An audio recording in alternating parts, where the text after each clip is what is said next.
questions, and we will have time for your questions as well. So my name is Savannah Parison, and I am the Student Affairs Manager at the College of Creative Studies. I am one of 2 staff advisors, and part of our role is to help students navigate the college experience, both within the College of Creative Studies, so answering your questions about CCS GEs and degree, some of your bigger UCSB degree requirements, but also helping you navigate sort of the inherently large nature of UCSB and connecting you up with the resources that you might need along the way. And so the other advisor who's not able to be here right now, but her name is Megan Peterson, and you're welcome to reach out to both of us at any time. We're happy to answer questions either way.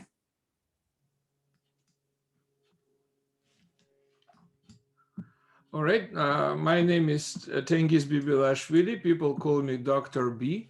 I was born in country, Georgia, really colorful, multicultural. You could see here mosques, churches, synagogues, everything. I got my undergrad education in Moscow Institute of Physics and Technology and PhD in Tbilisi State University. I have experience working with talented students for International Physics Olympiad and International Young Physicists Tournament. And many of you are such talented students where this experience will be absolutely important. And in CCS, I teach first 2 years of physics classes. And particularly, this is first year 4 classes actually. In winter, I'll teach you 2 classes, vector analysis and physics. You see some images from those classes. And second year will be another set of classes, 1 per each quarter. So that's my introduction.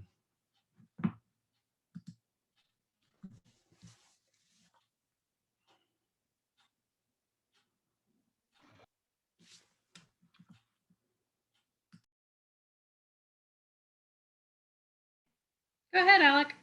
Oh, sorry, I was not. Okay, hi, so yeah, I'm Alec. I am one of the panelists, 4th year CCS physics student. I've been doing research since my 1st year in Professor David Wells' lab, and yeah, I'm looking forward to chatting with you guys today. Oh, hi everyone, I'm David Wong. I'm also a 4th year physics student in CCS, and I'm actually also an international student coming from China. I did my undergrad research in computational astrophysics and also particle theories. So if you feel interested in these 2 research fields, feel free to ask me any questions. Hi, I'm Meredith Nyer. I'm also a 4th year CCS physics. I do astrophysics research, so I have done more observational data analysis type stuff in astro, but I'm also doing more theory and simulation-based stuff now. So any questions about that I can answer. Yeah. Hi, I'm Sarah, another 4th year CCS physics. And I also have an LNS minor in music. And I've done some research in quantum mechanics, condensed matter stuff, and in astro. Although I'm thinking about going into more computer programming, software engineering stuff. Hi, I'm Sean. I'm a 4th year CCS physics major, and I do research in theoretical particle physics. So I might ask a follow-up question of all our introductions too. For those of you who are going into grad school, can you just briefly let us know where you've been admitted and where you intend to go? So for me, I'm actually going to do 1 year going to Cambridge for a year to do some research there. And then after that, I'll be going to Boulder, University of Colorado, Boulder, to do AMO research. Sorry, that's atomic physics research. Where else you were admitted, Alec? Oh yeah, and places I was admitted to were Harvard, MIT, Caltech, Stanford, a few other places. But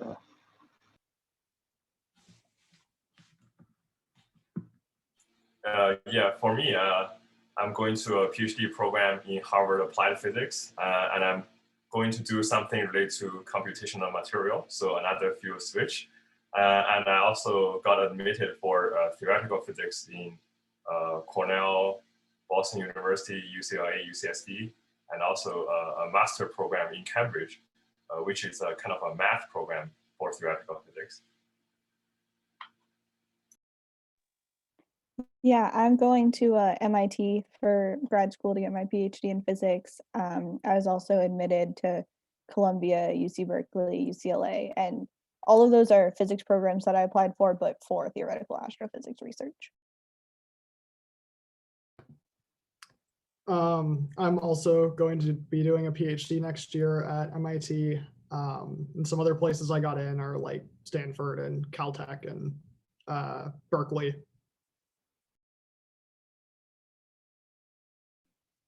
Thanks for sharing, you guys, and congratulations. Sometimes as an advisor, like I get left out of the loop on these things. So I really appreciate getting to hear where you're going to go. I went to graduate school myself in Boston. So if you want some hot tips about what it's like to transfer to a cold weather environment, I would be happy to to just have a chat. So swing by coffee hour at some point and I'll let you know how to shop for coats. We'll jump into our questions, I think.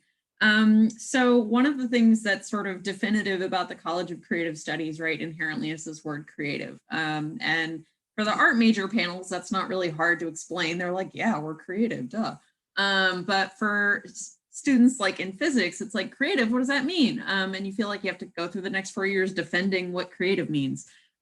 What it means for us is basically that you are students who wish to create new knowledge. That is the sort of key catchphrase of creative studies, that you are students who are self-driven and have projects that you want to work on and that you are passionate about.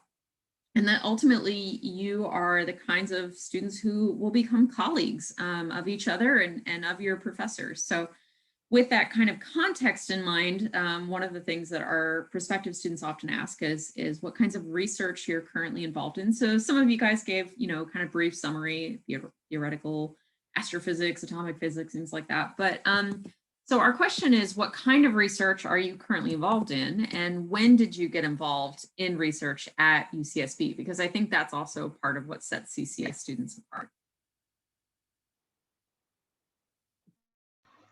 So you're going in order alphabetically. All right, I can go ahead. So yeah, I've been doing research since my freshman year in what's called, I guess, atomic physics. And yeah, okay, great. Yeah, so I've been doing research for most of my time at CCS, and yeah, I guess the type of work have been doing is pretty varied. So some of it was like very like hands-on technical work, like building different electronic circuits. And in our field of atomic physics, we do a lot of things with lasers, and so you get to align mirrors and play maybe a game like an optics game with aligning laser beams to each other. So that's pretty fun.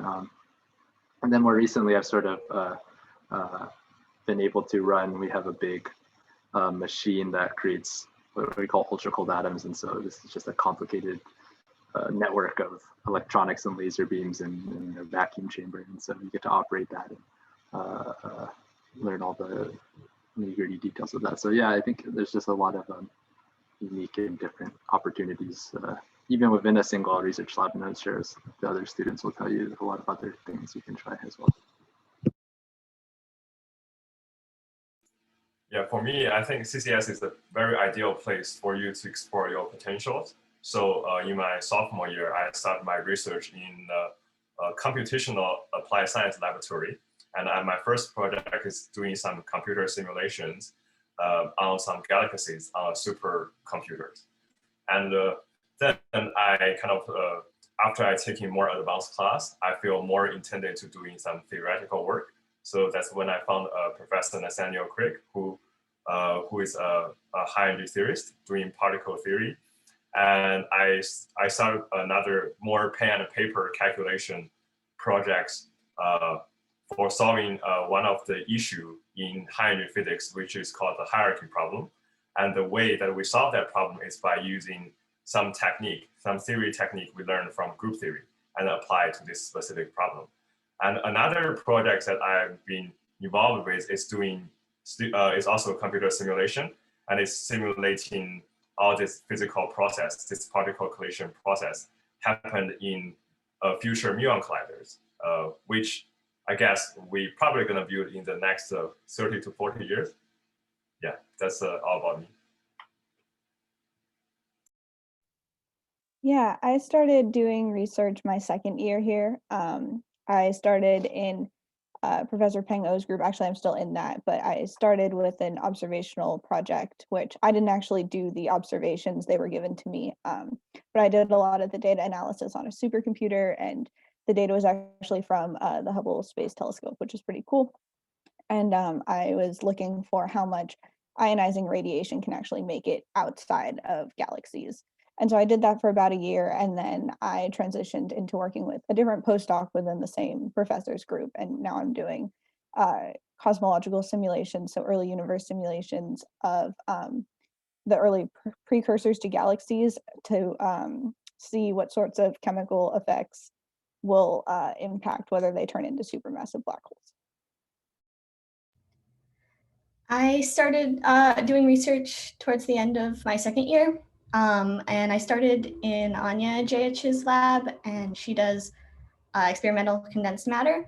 After that summer, I kind of realized that I didn't like doing things with my hands and tinkering and stuff. So the next summer, last summer, I decided I got an internship at JPL, and I was looking at stars and the chemistry that goes into the stars and how like what the different important factors are if you're looking for, you know, Earth-like planets or planets that might have water. Yeah, so I guess I kind of got started with research during my second year, but it was kind of just like reading a book to try to figure out what was going on in particle physics. I really started doing creative work in earnest during the summer after my second year. And so that work, and to some extent my work to this day, follows a common theme of looking for these this new physics in the form of what are called long-lived particles, which are like these hypothetical things that look very different at particle accelerators than what we usually look for. So specifically what I've done is just like lots of coding type research and trying to think of different ways to find these things. And in addition to that, I also have been doing some simulation work on this muon collider project that David was telling you about earlier. We've been colleagues on that and working together pretty closely from time to time. So yeah, it's been fun. Yeah, I saw there's a question. Should I answer it directly? Yeah, you might put it in the chat, or a good opportunity to follow up on it too, because I'm trying to keep an eye on time. But I just want to say thank you for asking a question in the chat. So feel free to do that as we go along. It's certainly open, and as we go through, you know, if you want a follow-up on something, feel free to express that, and we'll either incorporate it into our discussion, or we'll even try to get back to you very directly. So while we do that, let me ask a sort of follow-up question, right? Because there's lots of research opportunities available, and clearly you guys found all kinds of incredible resources and labs. And so our question is, how did you find the research opportunities that you got involved in, and how difficult are they to get? So I think that's something that, you know, is a question for prospective students who want to do research, is finding out, you know, of the places where they are looking and have been admitted, how competitive are those opportunities, and how likely are they going to be able to get them when they start? Guess I'd say Dr. B is a very good resource for this. I think we have all gone in and been like, how, please help. But basically you email professors, they're definitely not all gonna reply, but being in CCS definitely, they have an expectation that you know at least a little bit what you're talking about and have work ethic and stuff. It also really depends on what field, and experimental versus theoretical. It's much easier to get into experimental groups because they're bigger and don't require as much pre-knowledge. So that's really going to vary, but I don't know if anyone wants to add. Yeah, and even if you are interested in doing theory, I would say it doesn't also hurt to, if you're really dying to get into research early, even if you think eventually you want to do theory, it doesn't hurt to, join an experiment early on, learn some of the skills, and maybe you'll decide you just like that and you want to continue doing that, or you'll decide you don't like it, but at the minimum you'll gain some skills coding or building circuits or whatever. So it's a really great opportunity.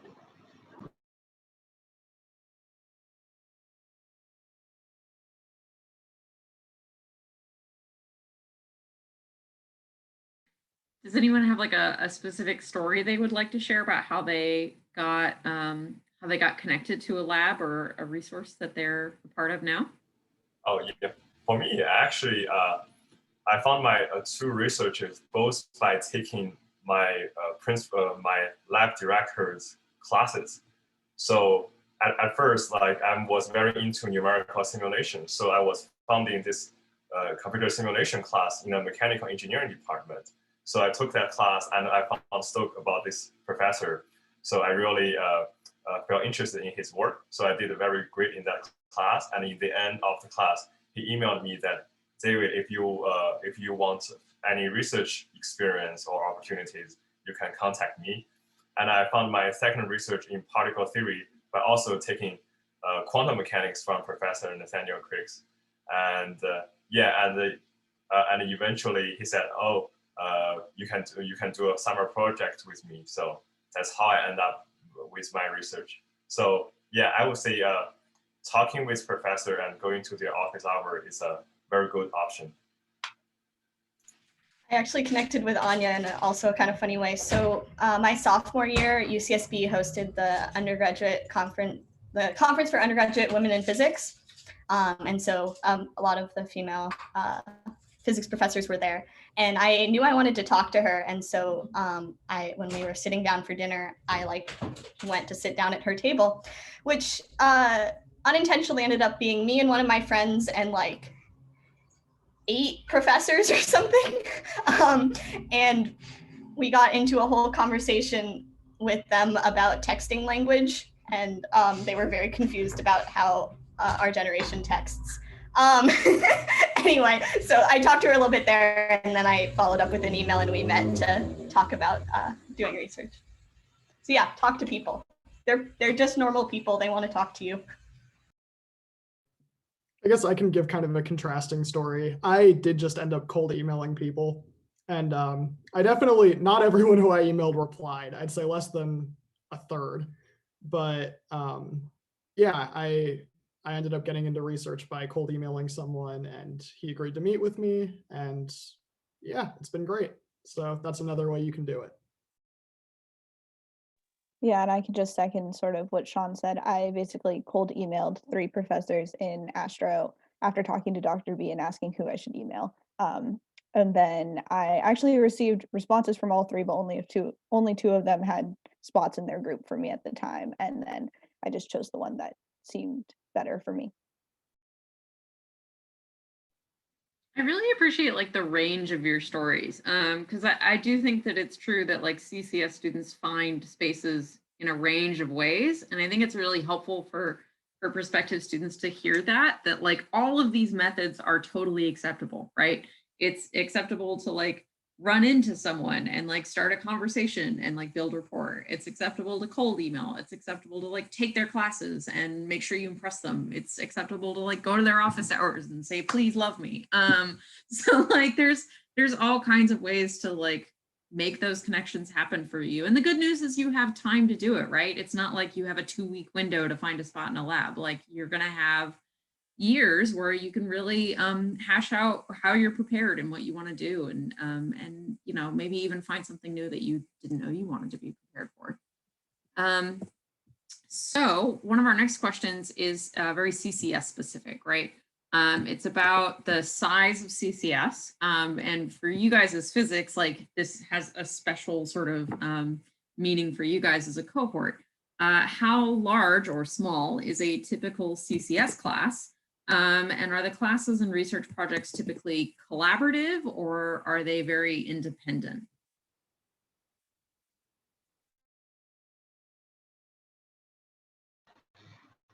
I could go on this one. So the class sizes for at least our year, I think was like 24-ish people. And I think it's like, so it will probably be around that number, I imagine. Maybe Dr. B can tell you a better number on. This year will be 15-20. We don't want exceed.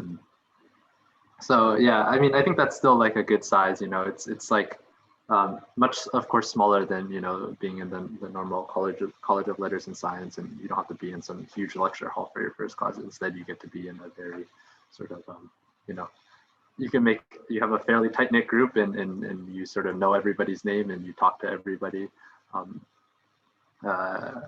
and do homework, and there's a lot of like doing homework together. So it's very collaborative in that aspect of, I think probably everybody in the class is at least like 3 or 4 people who they routinely do homework with and sort of talk about physics with. So I think it's, yeah, for the first 2 years while you're sort of doing the CCS physics classes, it's actually really a fun experience going through those courses.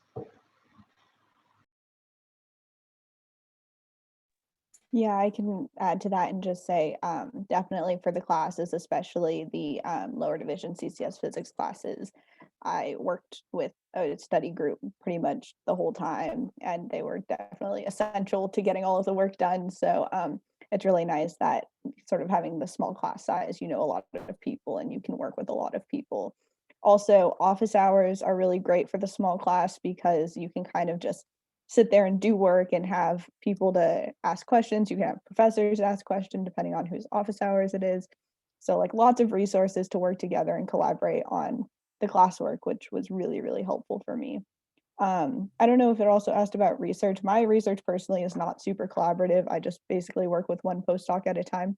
But in terms of classes, super collaborative. I want to add on to what Meredith said about the office hours, especially in CCS for those lower div classes. Dr. B has office hours. The professor that runs our problem sessions have office hours. The TA has office hours, and the grader have office hours. So there is so many times for you. And a lot of those times you don't have to have a question. You can just kind of show up and people will be working on the whiteboards and talking to each other. And yeah, you can just kind of sit there and do work and work together. And it's gives a lot of opportunity for that.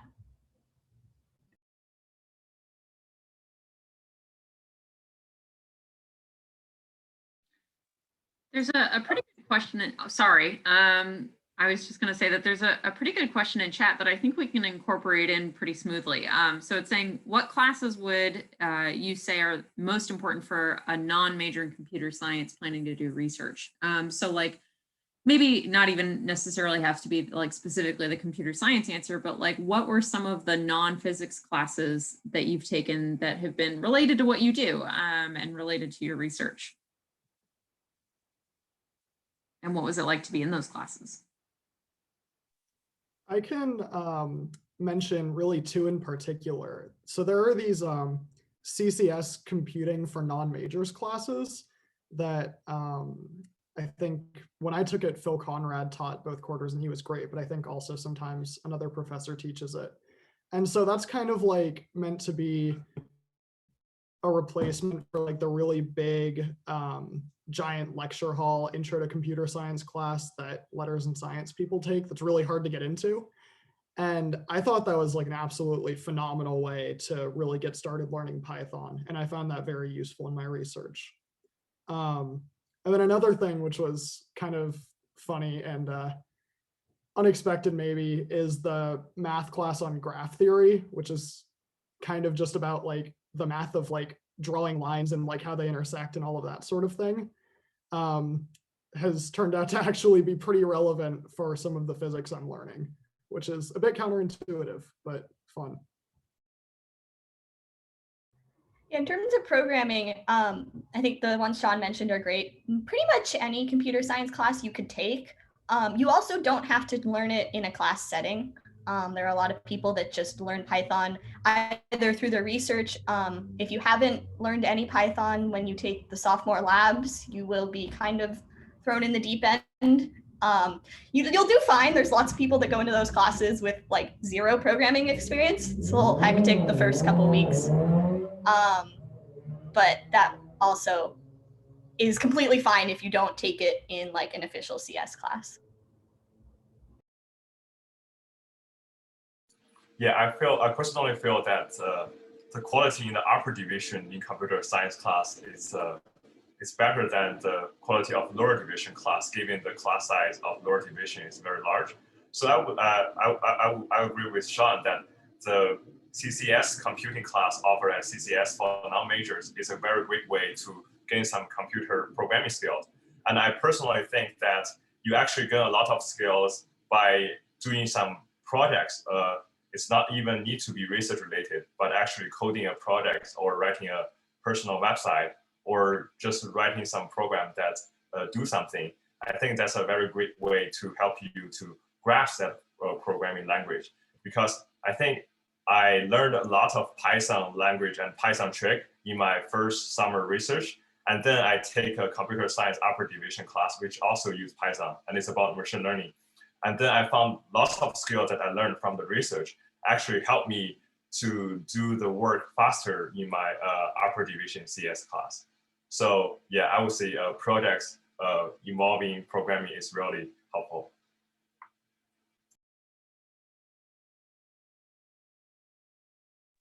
I can just add, so I have actually not taken, I don't think, any computer science classes here. I took AP Computer Science in high school, which teaches Java. I've never used Java again after that, but it was sort of helpful just to generally learn how to code things.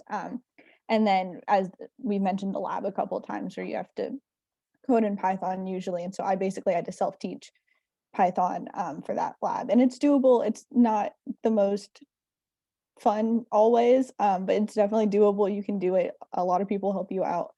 I took a different class that's not computer science that was helpful, was PSTAT 120A. I don't actually remember. It might be just like introduction to probability and statistics. I don't know.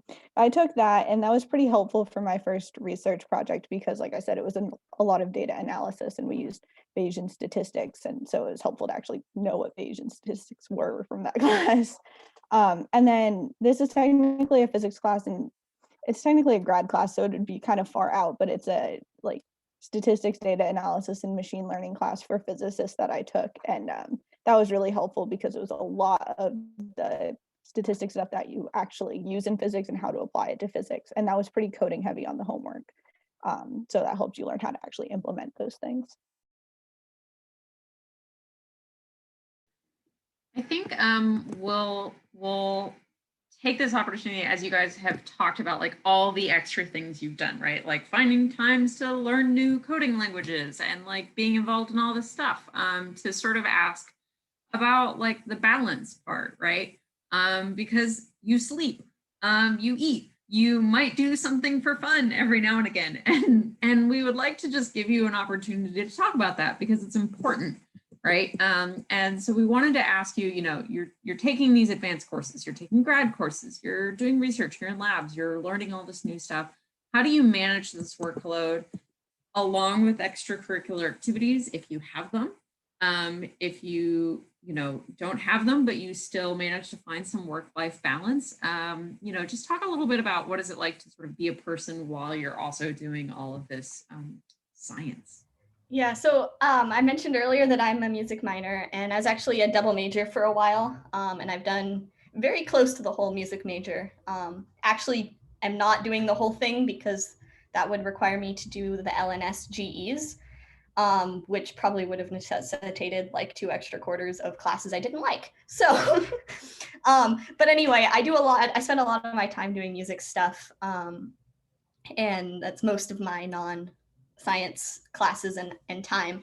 And it there's a balance of, I'm definitely did not get like as ahead in the physics classes as some of the other people here, because I, made the active choice that there were some of the music classes that I wanted to take. And that even was with taking very heavy loads, which is not to say I got behind at all, but there is you have to kind of make a decision of like, this is what I want to do. And that's not actually, I don't want to be taking 4 to 5 physics classes every quarter. There are occasionally people that do, like, that doesn't sound fun to me. Also during quarantine, I've been making a much bigger effort to just get outside. My roommate and I have been going on hikes most weekends, and just like walking around on the beach. I'm in IB next to campus, so I think that has helped me a lot to be able to kind of take a mental break. Yeah, I can just add onto what Sarah said, because I really agree that you kind of have to make an intentional choice to have the balance, because my first and second years, I kind of did not make that intentional choice, and my whole life was physics, which, I learned a lot of physics and it was great, but it definitely was probably not the healthiest balance for me. And so into my third year, I started making a real effort to go to some dance classes, because I would dance all through, pre-college, and work out, make sure I was going to the gym. Of course, all of these are hard to do in COVID, so it's been a bit of a struggle recently, but I volunteered at like a junior high doing science fair, advising type things. So I found like lots of different ways to get off campus, get out of, doing physics all the time. And I think it was really helpful. And I would highly, highly recommend that you do make that decision to have that balance. I can also add a little bit just to the I think part of this question is mechanically, how do you balance it? And something that's been kind of invaluable to me starting I think this year, actually, I've started actually using Google Calendar, like actually having a calendar instead of just remembering everything I have to do. Don't just try to remember everything you have to do. That's a horrible idea. You have way too much to do without adding remembering what you have to do to that list. And then I will also say that sometimes I feel like it's easy to kind of think of work-life balance as I don't know, detracting from the work, but that's really not the case. If you try to make physics your life, you might learn physics better for a few weeks or months as long as you can handle it. But I've really found that scheduling in breaks and forcing myself to do things other than physics makes me fresher and more capable of learning it. So, think of it as not a detraction from physics. Think of it as fun and helping you do physics better. Yeah, I totally agree with Sean. I think break is actually a booster for your performance in physics. And some add-on to other panelists is that I think friends is one of the bad things that you can have in college. I think, especially in terms of homework, when you're stuck on some problem, you can find friends in the CCS room, which is pretty cozy. You can find them to discuss and solve the problem. And also in the same time, I think I also have some great experience, just eating with friends in the dining common after we did a long time of physics marathon. And then we go to the dining common or going late night eating burgers. And then we feel super refreshed. And then we just head back and continue to our physics. So, and that actually reminds me of a second point. You need to eat healthy. I think eat healthy will kind of change your brain function or somehow change your mentality. So eat healthy is very important. And also, I think sleep is also very important. Yes, get enough hours of sleep. Don't sacrifice your sleep for work. Although I might did it, or we probably did it a lot in our first 2 years, but then we found we actually better off by getting more regular break and long or enough hours of sleep. I can maybe add a slightly different point of view, because I'm definitely a workaholic, and I probably have the worst work-life balance out of the panelists here. But yeah, I think it's always going to be. I mean, I agree basically with everything the other panelists said. You should active. It really is something that you can easily get sucked into. doing physics all the time 24/7, which I sort of do. But you, and if you want to have that like work-life balance, you sort of have to work on it. But it's also a thing where, you have to decide sort of what are the things you need to recharge and reset. Like for me, I didn't find actually that I needed to always be doing some extracurricular activity. I had really good friends in my lab, and we're just always talking, and like often just having long conversations with them, even when I'm in lab, and so not even thinking about physics. So I just found that was like good for me. And then also another thing I did was I took some trips by myself to different places throughout the last 4 years. And so I found like I could work for like 3 months really hard and then just take a trip, and that would be good enough for me, rather than maybe a more day-to-day sort of balance. So I just say, so that's just to say, I think it's obviously a person by person thing, and I think this is the thing about what college is you got to learn what you need for yourself to function and be happy and be successful and all these things. I'm going to add on to that. I think having friends is really important. And I've actually really enjoyed I have a lot of friends within physics, but having friends outside of physics can be really nice to have just another perspective. One of my roommates is a physics major, but the other ones are CCS art and CCS writing and lit. And so just getting kind of out of the STEM, there's a bubble of how STEM people think and act, and sometimes it's nice to get out of there. But also just scheduling time with friends.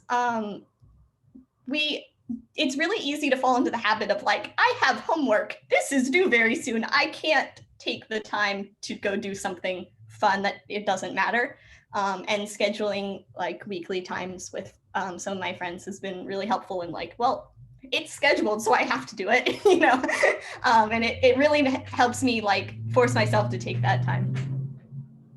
Can I add one more thing? I think I already spoke on this, but one thing that has really helped me personally, and I think maybe might help some of you if you ever find yourself in a similar situation, is I found that I always felt really guilty taking time for myself, taking breaks, not doing physics. And CAPS, like the Counseling and Psychological Services, would highly recommend. Like I was getting so stressed out about not doing work all the time, and if you want some validation on you're allowed to take a break, you're allowed to go to sleep early, like CAPS is your friend. They will tell you need to take a break. If you're dealing with burnout, if you're dealing with any of that, I would definitely like really recommend that. It has been super helpful. I just wish I had done it earlier.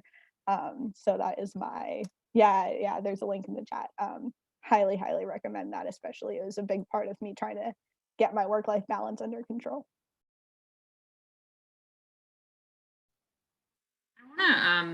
Strongly recommend that student services exist, right? And it's not just CAPS, but everything across the board, right? Student health is a whole building in and of itself on campus that is there to help you guys be healthy. And so, if you've forgotten to eat as many vegetables as David recommends, then like maybe you need to you get sick and you need to like go get some medicine, and like they have medicine at student health, and like it's okay to be sick. That's just like a human thing that happens. And so just taking the time to like recognize that you guys are human beings, and that in and of itself like has value and should be treated well, and that you guys deserve that. So these student services exist to help support you in that endeavor to be a human being, just as much as your physics classes exist to help you in your endeavors to be physicists. So, you are multifaceted, and we genuinely want you to enjoy that specialness that you have in that way. So while we're on the subject of like multifacetedness, we've talked about this a little bit, and especially in context of like computing and maybe some math as well.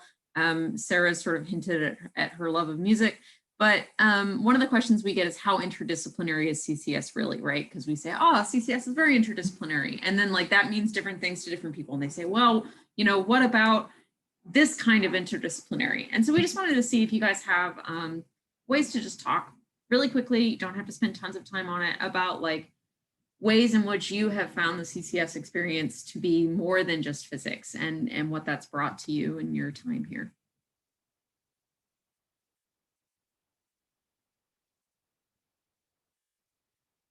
And it can be GEs, right? Like there's a whole range. You can take writing and lit classes, you can take some art classes. Just sort of depends on you, but it's sort of, you know, maybe our panelist, Alex, sounds like he might not have done that. But you know, everyone's got their own experience. I mean, Some of the yeah. Oh, sorry, go ahead. Some of the CCS will offer like interdisciplinary one-off classes every once in a while. And so I took one last quarter that was music in nature. And so we talked about kind of the sounds that animals and water and wind make, as well as music that's been in like music on more traditional instruments that's been influenced by music. And that had actually like 6 physics majors out of like 15 or something. It was kind of, I think Dr. B was recommending it, but it was kind of an interesting that had a lot of, I mean, obviously I have the music background, but there was a lot of physics majors in there without music background. I just thought it sounded interesting.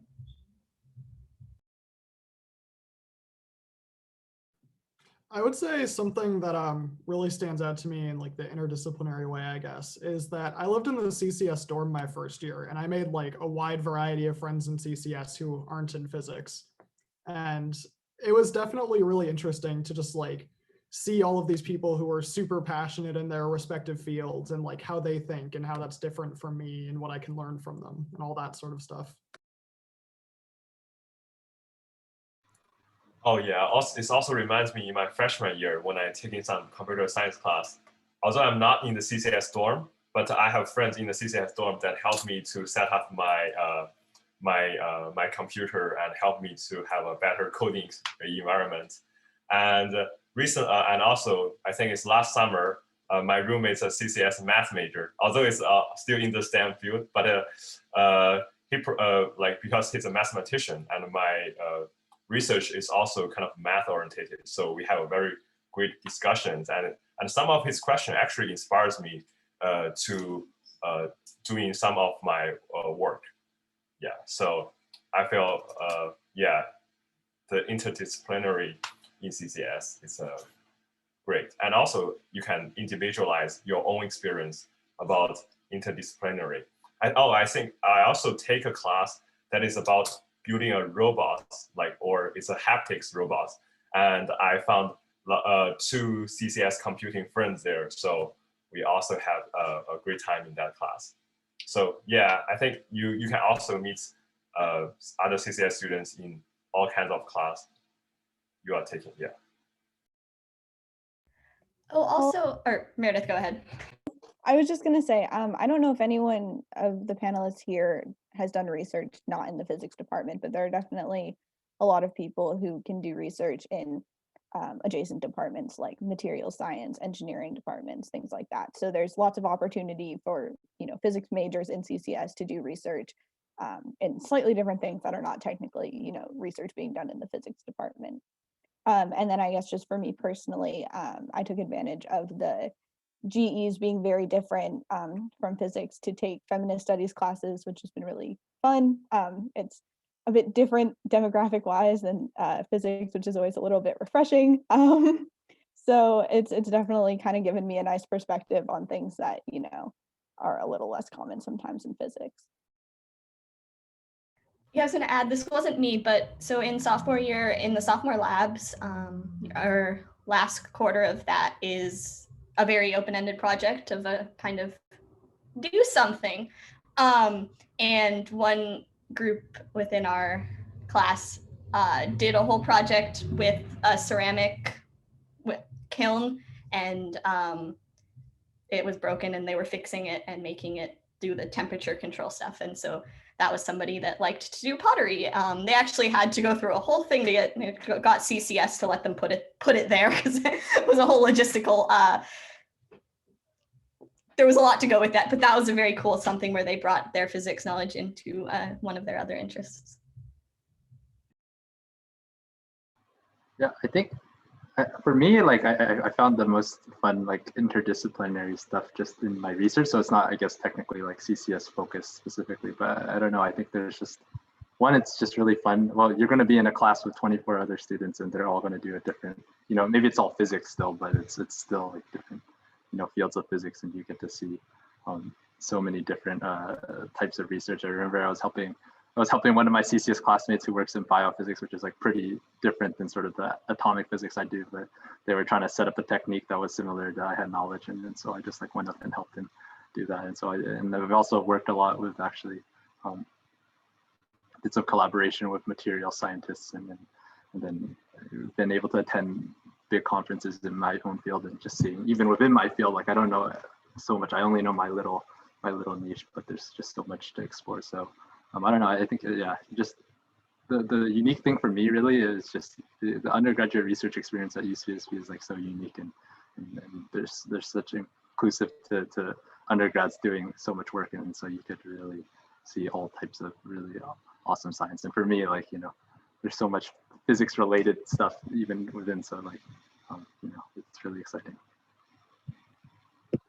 I'll say Dr. B is trying to put a couple of hints in the chat, but there's a lot of opportunities at CCS to connect with other students anyway, right? So there's coffee hour, there's the study room, and that room is covered in whiteboards, and like you walk in and people are just like working on problems and spitballing with each other. I've walked by and there's been like a chess tournament busted out, and there are pianos throughout the building. So you get students who maybe aren't even like music composition students who are like brushing off their piano skills, and just kinds of all sorts of just kind of moments that remind you of like the various kinds of skills and talents around you, and the opportunities for discussion and inspiration. We have, I think, time for one more question, because I want to be mindful of everybody's time. And this is one that I think is especially relevant for our prospective students and ones who haven't SIR'd yet.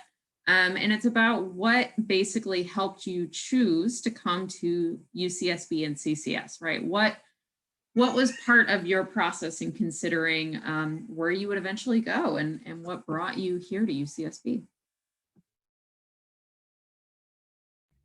I guess I can go. So when I was applying to college, I knew I wanted to do music and physics, and I actually didn't know which way I wanted to go career-wise. So I was looking at schools that had both. And I actually didn't know about CCS until Spring Insight, the version of this that was live, and I talked to CCS people there and applied. But talking to Dr. B as well as the clarinet teacher in the music department, both of them were very encouraging of having other interests, and saw it as a benefit, that having both kind of ways of thinking about things was good, as well as just the smaller class sizes, and like all the communication with the professors and advisors is, I think, really helpful.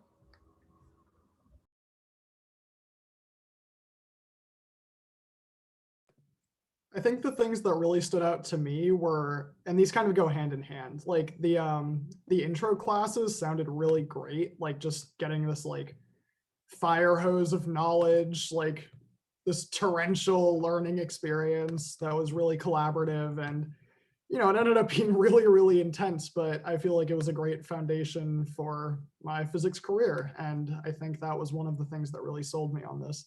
And along with that sort of small class experience, I think the feeling that, CCS was kind of like a nurturing place, like we would be taken care of, people would be making sure that we were doing the right things, but like also giving us the freedom to determine what the right things are for us. Like it felt like it struck a really good balance of that, like nurturing versus freedom. So I think that was the main factors for me.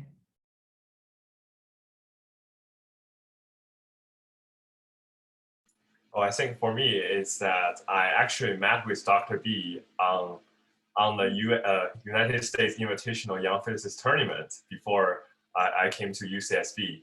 And then I realized that in UCSB we have this CCS program, and we actually we have this academic advisor and also faculty advisor that can kind of guide you through and mentoring through during your time, during your college time. So I feel that it's a very nice choice for me. So that's why I picked CCS.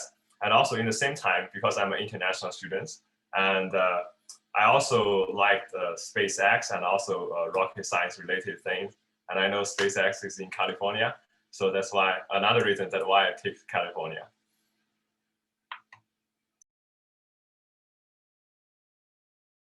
Yeah, I think a lot of the reason I chose UCSB and CCS is because it kind of felt like, I don't know, for lack of a better phrase, like, I meant something to the people at UCSB, like the other school I was deciding, again, with deciding against, whatever, was like, I would have just been another student there. And it definitely helped to feel like, I was going to have an advisor, Dr. B, who was basically going to be making sure that I stayed on track and could basically do whatever I wanted within reason, of course. And like the sorts of things that I wanted to do, like getting into research, was going to be a lot more feasible, and I'd have a lot more resources for that here. And just, yeah, having the smaller community and the smaller class sizes within a bigger university, so you get sort of the diversity of experiences from a really much bigger university, but you can sort of nail down the little things, like the benefits of having a smaller class experience. I also, just the way that I found out about CCS was one of the professors in the physics department called me after I had applied and told me that I should apply for CCS. And so that was just sort of mind blowing to me. And I really felt, like, wow, they know who I am, they care about me. And, it's been true, right? So that's sort of what made the decision for me. Yeah, I also second that. I have exactly the same experience where, yeah, a professor called me, and actually the professor who I'm now working for called me when I was a high schooler. So yeah, it was just mind blowing. I think the one thing Dr. V told me was like, yeah, think about your schools but like go ask them if you'll be able to get into research in your first or second year there.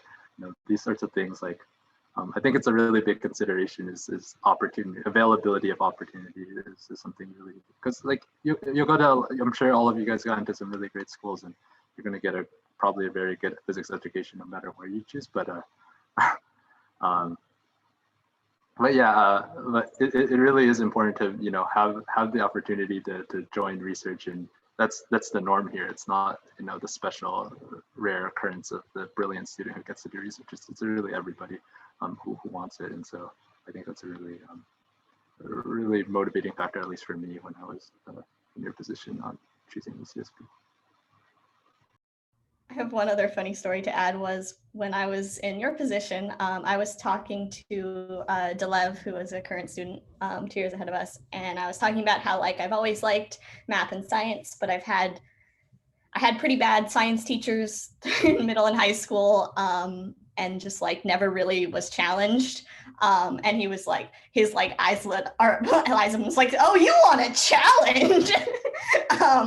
And so he was, and then told me all about CCS and was like, that the first quarter of CCS physics was the hardest class I ever took, and it was wonderful. And that was completely true for me. And so that whole just way of thinking kind of really drew me, and that was kind of that I would be, that you can, taking pride in it being hard, in wanting to be challenged, not just. And there's a difference between like wanting to do the hard thing so that you can say you did the hard thing, which comes up a lot in STEM. But in CCS, there is also more of the, I want to do the challenging thing because it's interesting, and because it's hard because it's interesting, not just so that like I can brag about it. And that kind of philosophy is very nice. Can I ask a question? I've heard it a lot in other panels, and I don't know if this is like tossing you guys under the bus, but one of the things that I have heard other students say in terms of why they came to UC Santa Barbara is that they genuinely felt like the people on campus were friendly. And so Sarah, you sort of mentioned that in terms of like professors being friendly, but did you guys sort of notice, one of the things I think about is like, we hear this from students who visited campus in the past, that like they look around and they see people smiling, and like that strikes them because maybe they didn't see that on other campuses. And I sort of worry about this class of 2025, that like they're not able to sort of walk onto campus and like pick up on the subconscious like energy that permeates a place and how it influences their life. So I wanted to just sort of ask if that was something that was part of your experience. We live on the beach. I didn't quite realize, I mean, I obviously knew where it was when I accepted, and I was like, oh yeah, pretty campus, but it didn't quite sink in until I had been here. And it's like, oh, I have an hour between classes. Let's go for a walk on the beach. You can't do that in most places. And the campus itself is just very pretty and stuff. And I think that does kind of leach off, and people are generally pretty happy. Yeah, I'll say I don't actually think I noticed it in making my decision. I wasn't able to make it to Spring Insight or anything, so I just kind of showed up on like a random weekday type thing, and so it was a little harder to, see students around. But anyways, after being here, I definitely feel like it's a really cool environment, and like Sarah was saying, with the beach right there, like it's literally right there, and then the lagoon, and you can walk around and there's nature, and it's really pretty. Also, Isla Vista, the little neighboring town where a lot of college students live, it's kind of polarizing. Some people don't like it as much. I love it. I mean, okay, so COVID, not so much. People shouldn't be, having parties and being together right now, but in non-COVID times, it's so fun to like walk through Ivy and see everyone hanging out at restaurants, seeing people like having friends over to their houses and apartments, and like people playing loud music and like just hanging out in their front yards. Like, I think it's just such a cool environment to have right there next to campus. So you can just walk over, get some fun food, see everyone, living their life, and come back and do some physics. Yeah, I mean, it's California and by the beach and nice weather all the time. Like, people are pretty relaxed all the time here and happy, and I think that's a good place to be in, because then you can sort of live however life it can be very stressful if the whole environment is always like people are rushing and always putting stress on you. Then it's sort of hard to do anything. But when things are happy and relaxed all the time, you can sort of live whatever life you want, and you don't feel too much pressure. So I think it's a really great environment here. But yeah. Thanks. Yeah, whenever Go ahead, David. Bike on the bike path, and whenever I saw surfers, they are going surfing, and I feel like life is such a beautiful thing. Thanks for letting me like push you guys into saying that, because I know we're talking about classes and we're talking about opportunities, and totally legit, right? That's part of your goal in graduating eventually. But it's just something that I think is kind of worth acknowledging for students who are thinking about it, because not every campus has that energy, and it affects you. So, I mean, really, it is 5 o'clock on the nose. I think, we've kind of talked a little bit about the future in terms of grad school. I think, and Dr. B has even referenced what some of our alumni have done. I might encourage that maybe, if you have questions, Dr. B has the follow-up chat. He's put it in the chat several times. So I think he's very enthusiastic about the opportunity to talk one-on-one with you. But I just want to thank everyone for being here. I especially want to thank all of our seniors for being here. This is always a labor of love, right?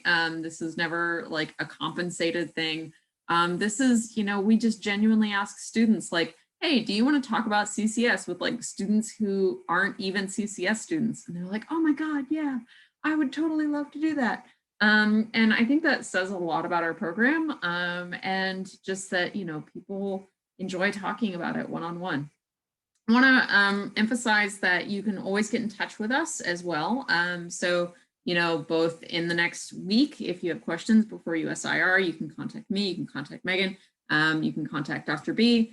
But you can also, if you decide to become a student here and you have questions, let us know. We have summer orientation. We have all kinds of things where we help you guys really kind of get settled in. And hopefully that is something that you're genuinely considering.